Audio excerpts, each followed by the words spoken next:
ba? Ang gagawa mo? Hanap yung number ng kaibigan ko, hindi ko maalala. Ang directory? Oo.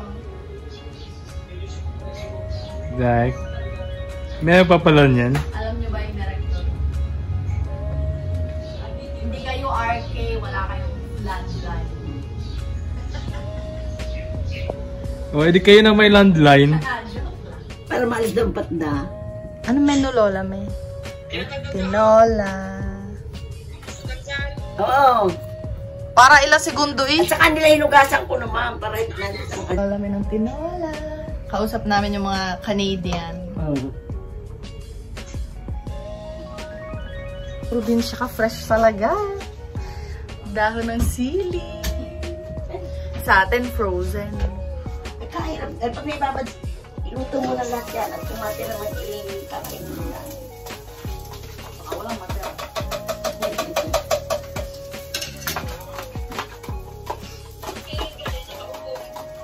Ang komportable.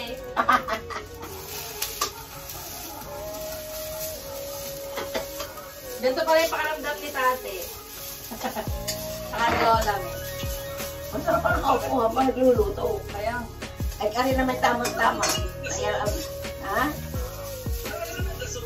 2 buwan eh. Hindi, gasol daw. Ah, yung take. 11 kilos. Oh, gano'n rin na-ari ah.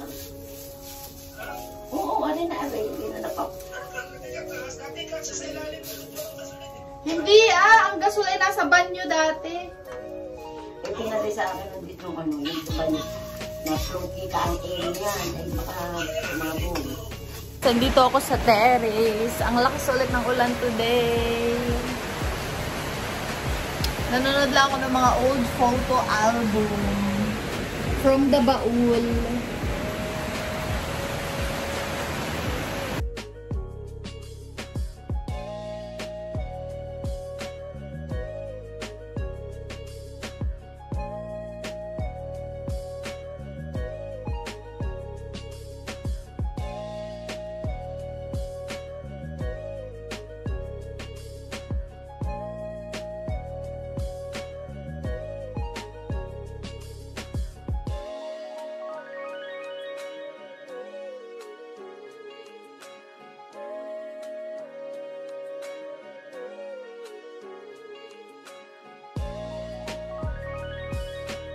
Magme-merienda si Yobon.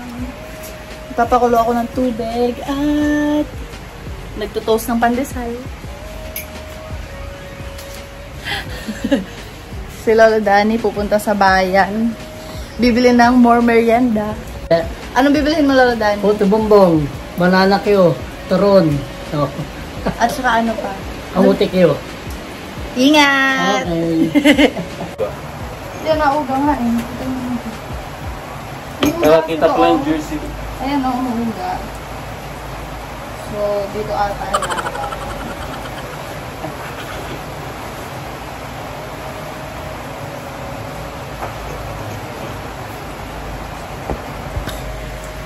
Yobo!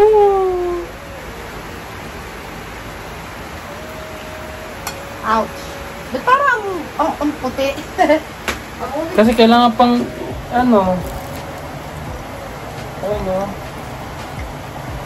hindi ka sa ilalim, hindi basta.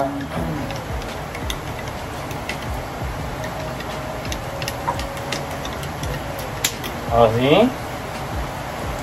Kasi naliga sa baba.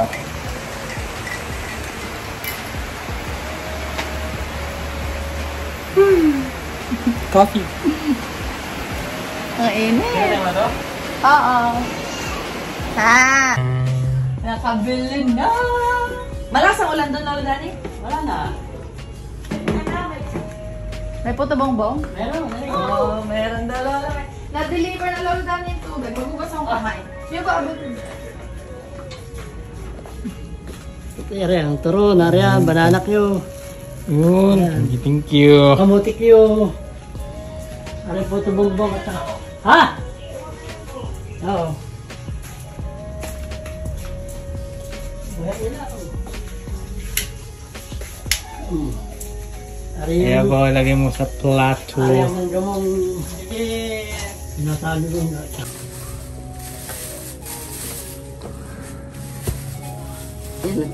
Karon. Kamote cute. Dukot. Kamote cute. Aba, parang mahuhugot ko. Hold on. Hello guys! Ito, kinabukasan, papunta kami sa SM Lucena. Makikita nyo dito sa video yung Candelaria, makita nyo yung Banahaw. Ayan, nag-video si Yobo kasi amazed na amazed siya sa bundok.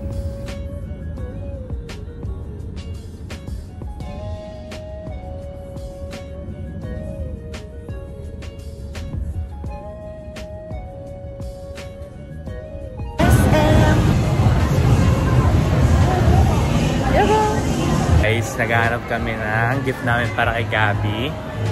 Yung anime, si Nezuko. Sa SM Lucena. Babalik ulit kami sa Toy Kingdom. Baka kasi meron doon. Kung dapat kasi ikutin muna natin dito eh. Pero pumasok na lang tayo kasi magpapabalot kami ng gift. Ang haba ng pila.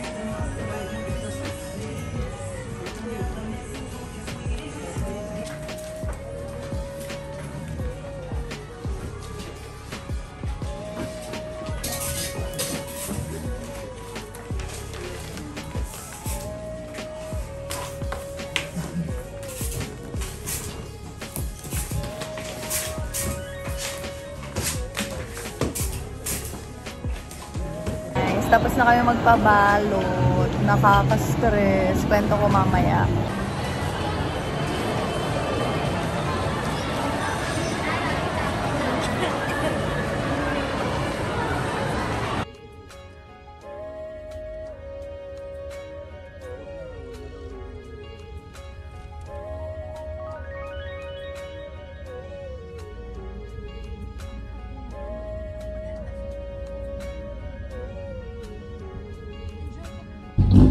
Heritage house na nagdalay.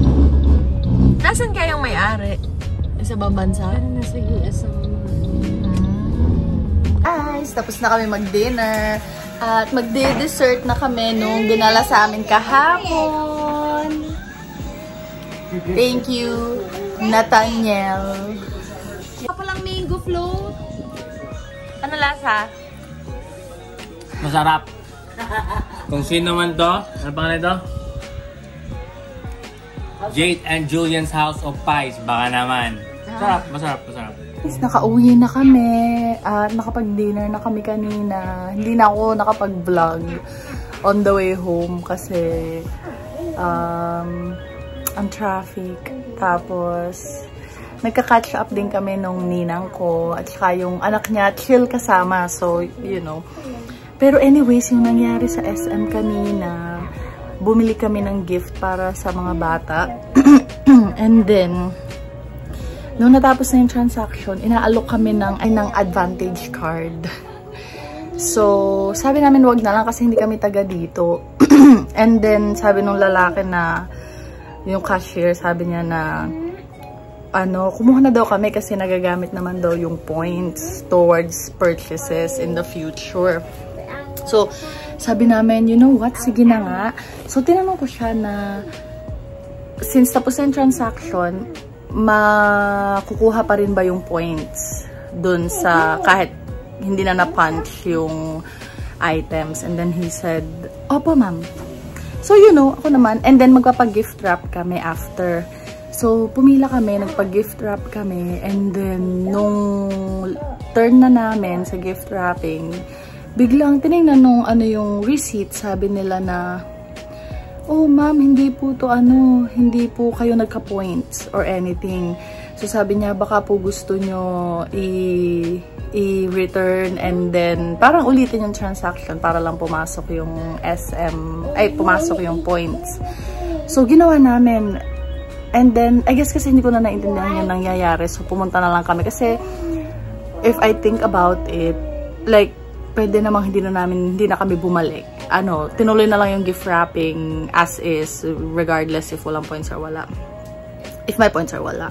So, bumalik kami doon sa cashier. And yung cashier, siya pa rin yung nandun. And then sabi namin na, sabi nila dun sa gift wrapping station, i-return daw namin and then ulitin natin yung transaction. And then sabi nung katabi niya na, hindi na pwede kasi nag-lapse na daw, something. So sabi namin na, pero bakit sinabi nyo kanina na yung points is makukuha namin kahit after na ng transaction? So, nag-sorry na lang yung cashier and then, you know, shaking na ako and naiyak na ako kasi I'm not really, you know, confrontational nga. So, bumalik lang doon sa gift wrapping tapos sinabi namin sa kanila na, hindi na daw pwedeng ulitin kasi nag-lapse na daw, this and that. Tapos sabi, so bakit pa po kayo pinakuha ng card? Sayang naman. Tapos sabi ko, hindi ko rin alam. So, ayun, nirap na lang nila yung gift and then stress ako kasi ang daming tao doon. Alam mo yun, nag-uusap kami in front of like lahat ng nasa line-up. So, sabi ko na lang, nahayaan mo na lang, wala naman na ding magagawa. So, yun lang. I hope nag-enjoy kayo sa video na to. And if you did, please give it a like. I-share nyo na rin at mag-subscribe na rin kayo sa channel namin. At saka, open din kami for suggestion kung anong gusto nyo mga makita next. Just leave them down sa comment section.